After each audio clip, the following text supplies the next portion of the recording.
Cody Rhodes, Roman Reigns, WrestleMania Philadelphia main event. Cody is struggling against the Tribal Chief and he's getting desperate. Heyman throws the title to Roman to hit Cody, but Rhodes picks it up instead. He has the chance to clock Roman Reigns and finally finish the story. But he doesn't. He wants to be honorable, but that decision costs him everything again. He's speared ruthlessly by Reigns, and his quest to win the title has to wait once more. It's disaster. But if he's gonna finish the story, something will have to change. And that change begins to show when instead of the world holding him up, they start mocking him and tearing him down. Dude, honestly, Cody is so wasp, bro. I'm done. Today we're putting Cody Rhodes in the WWE title division to see if he can finally finish the story. Because let's be honest, he can in real life. Cody is deeply affected by the reaction, which brings in a man who is part of the very family responsible. And Jay says, "Hey Cody, I just wanted to see how you're doing after the loss, man. That's tough. But I also wanted to thank you for getting me back on track, giving me a second chance and having faith in me." And Cody somewhat snidely says, "I'm glad someone's back on track. You're welcome." And Jay is wary, but he continues on and says, anyway, I also wanted to tell you, after Jimmy and I went to war at WrestleMania, we're good now, Oos. Solo is off doing his own thing, the bloodline is done, so I might not be around as much. It's nothing personal, man, it's just family, Oos. Cody is clearly affected by this as well.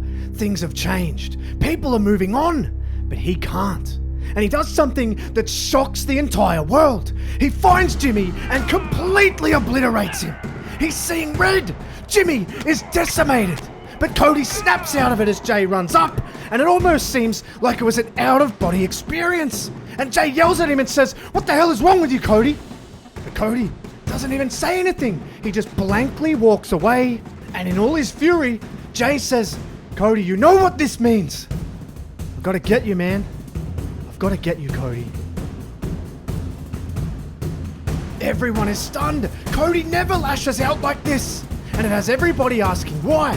And Cody gives a small insight when he comes out the week after, but it's not the usual reception. Cody is getting a mixed reaction. The usual whoa during his entrance theme isn't as loud. The crowd is lukewarm, and he seems confused, and he says, "You know, I don't really understand why you boo a man who has only tried to help. A man who has fought this family for your benefit." But regardless, I have an apology to make. I'm frustrated. Back-to-back WrestleMania losses. How do you think that makes me feel? Put yourself in my shoes. This family has taken everything from me. And now, they want to just move on. Now, Cody, this ain't you, man. What I saw last week isn't the man that gave me a second chance. So I want to give you a second chance. Your beef ain't with our whole family. It's with one part of it. It was us the first time in Hollywood, Oos, I'll give you that. But none of us were there the second time.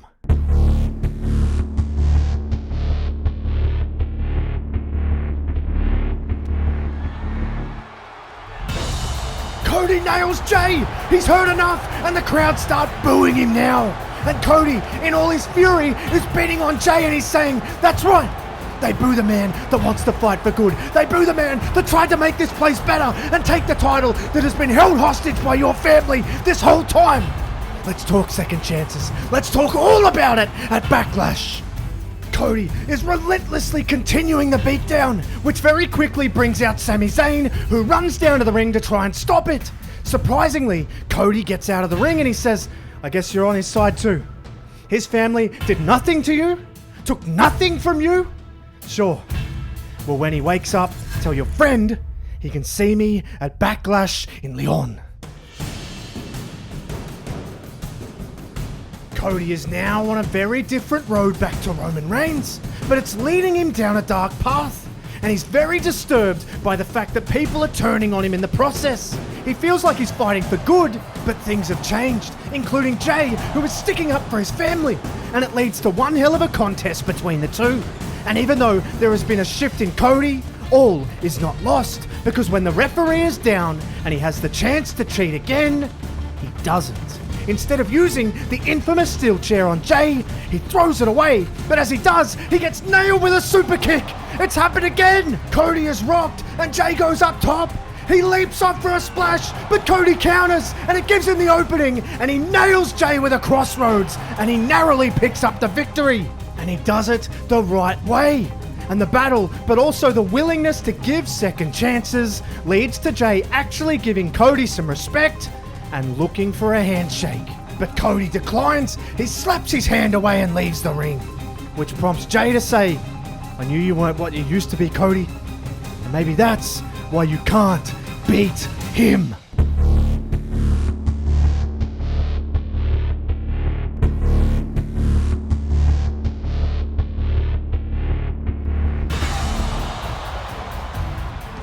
Cody is snapped again. It seems every time Roman is brought up, he gets incredibly triggered.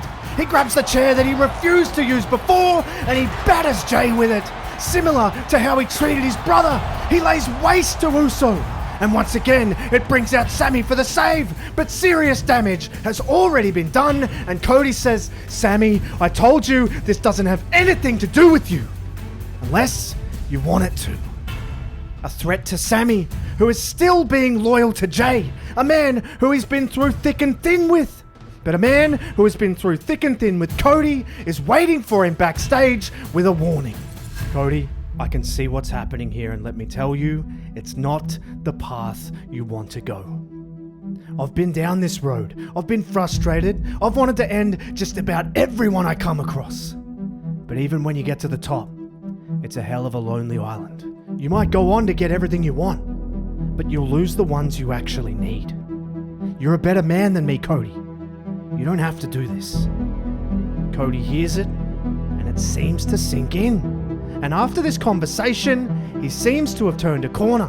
And the next week on Raw, he wants to make it right, and he heads for his bus, where he's invited Sami Zayn for a discussion. But before he gets there, he gets put to the test immediately. "Cody, hey, I wanted to congratulate you on your big win at WrestleMania, bro. You're finally a champion."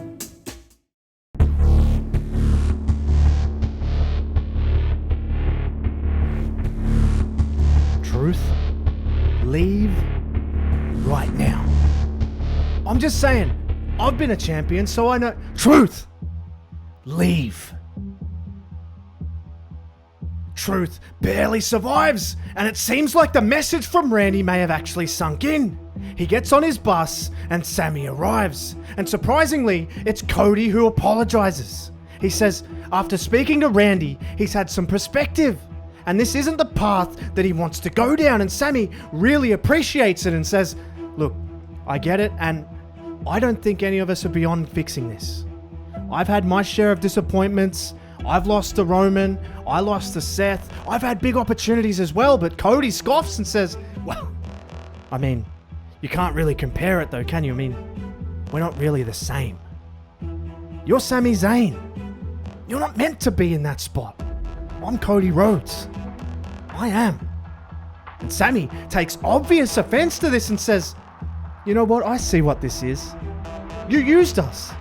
It was okay to forgive Jay when it could potentially get you close to Roman, but not when you lose the big one again, huh? Jay wasn't there. None of the bloodline was there. This was always a friendship of convenience for you. And I'm starting to see you for what you are, Cody. We all are. And just like Jay said, I think we're all starting to understand why you can't get the job done."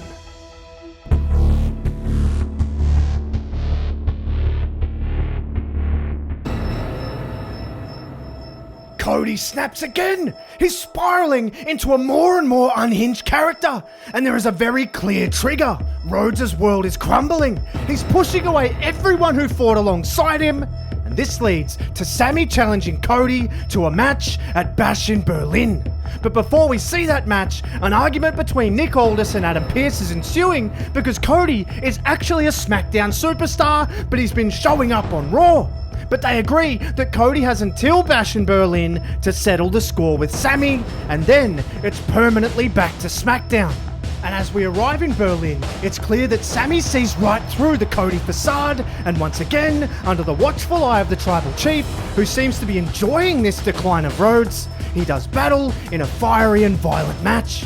Zayn is hunting Rhodes because he's actually staying loyal, unlike Cody, who has seemingly begun to dismantle his entire world out of desperation to achieve his goal. And Sami takes the fight to Cody, but it's like throwing a rock at a tank at this point, because Rhodes is possessed, he's maniacal, and he tries to punish Zayn. He has his legs locked in a figure four around the ring post, and he's screaming in pain. But while he's screaming, Cody is screaming at him and saying, "You made me like this, Sami. You had your choice. You all did. Everyone did." Cody eventually lets him go, gets him back in the ring, and this is where we see a glimpse of an even darker Cody. He tortures Zayn, continually hammering away on his legs and stretching his legs until he ultimately taps out. But it's not over there. Rhodes goes to the outside and he grabs a sledgehammer.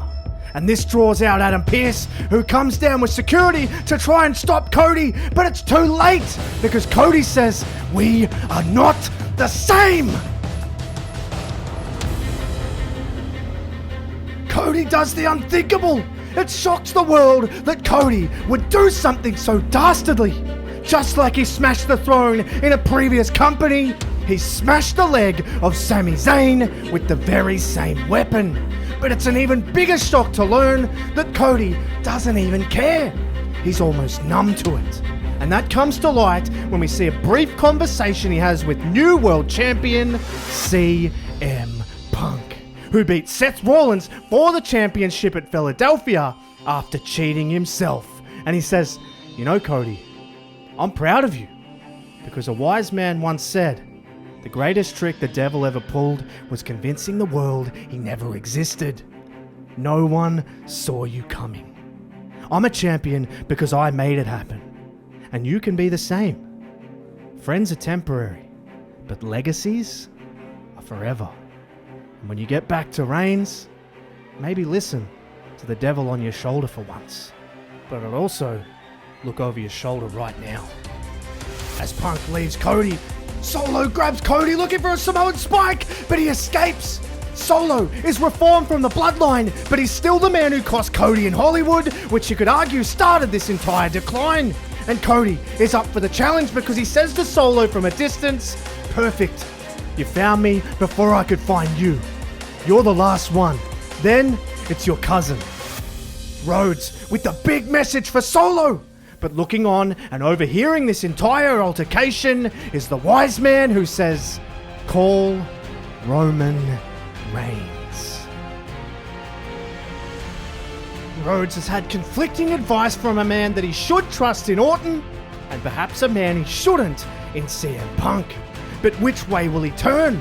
The pursuit of the championship is taking priority over everything, perhaps even family. Because while the audio isn't picked up, we see Brandi arguing with Cody, with the big question being, is she trying to convince him to stop, or is she trying to convince him to go further? Cody is seen storming off from the conversation, and while we aren't sure where Brandi sits with it all, we know exactly where Solo does. Because as Cody is heading out to address the masses, he's assaulted by the big Samoan. Solo is defending the family from the nightmare, something we haven't seen since the Bloodline demise. And they fight all over, not only in the arena itself, but the fight ends up all the way backstage in an incredibly precarious position. They're all the way up near the roof. And this is where it gets too much for Nick Aldis, who runs in to try and stop Rhodes. And he says, "That's enough. This has gone too far." But Cody, once again, with a blank look on his face, threatens to throw Solo all the way off the top. "Cody, it's me you want. Leave my family out of this." Reigns actually standing up for the family. After all the torment, after all the gaslighting, Reigns has come full circle, and he actually tries to help, and Cody says, "Oh, here comes the big hero. I guess they'll all cheer you now, huh?" I can hear him out there. "Well, Roman, now you and your family are gonna feel how I felt. It's time for you to lose control."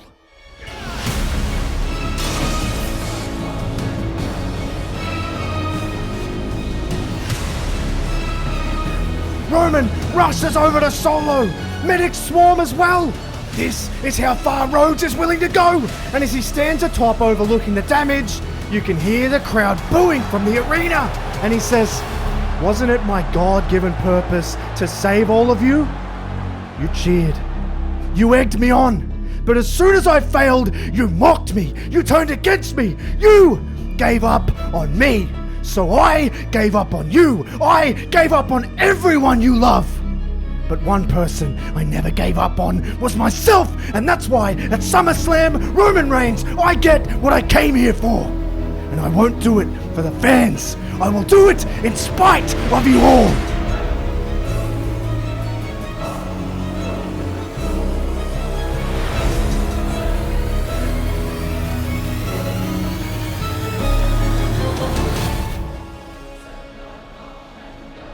Roman, this family has fought for you for so long.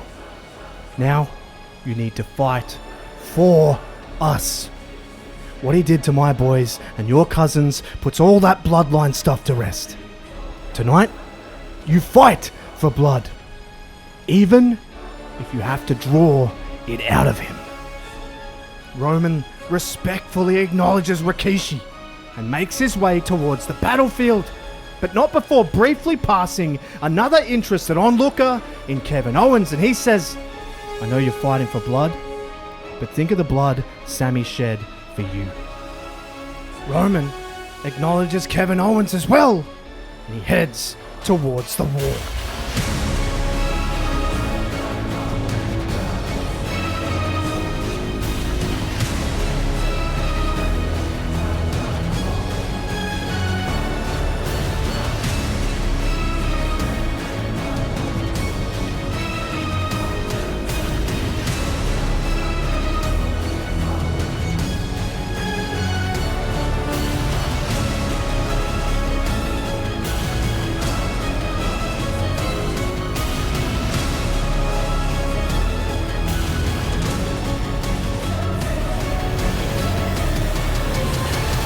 Rhodes trying one last time to tear down Roman's reign.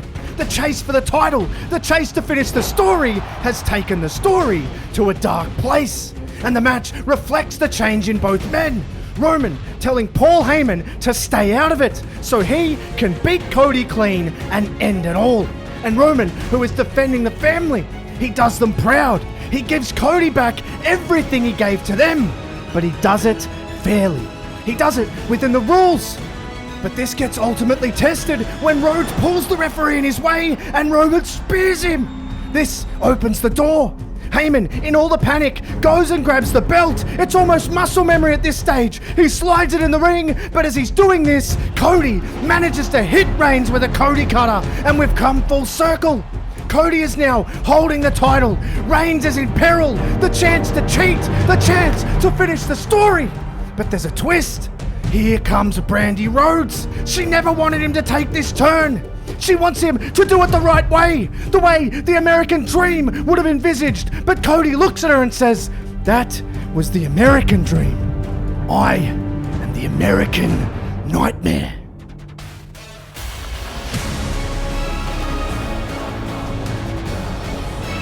Cody does it! He listens to the devil on his shoulder this time.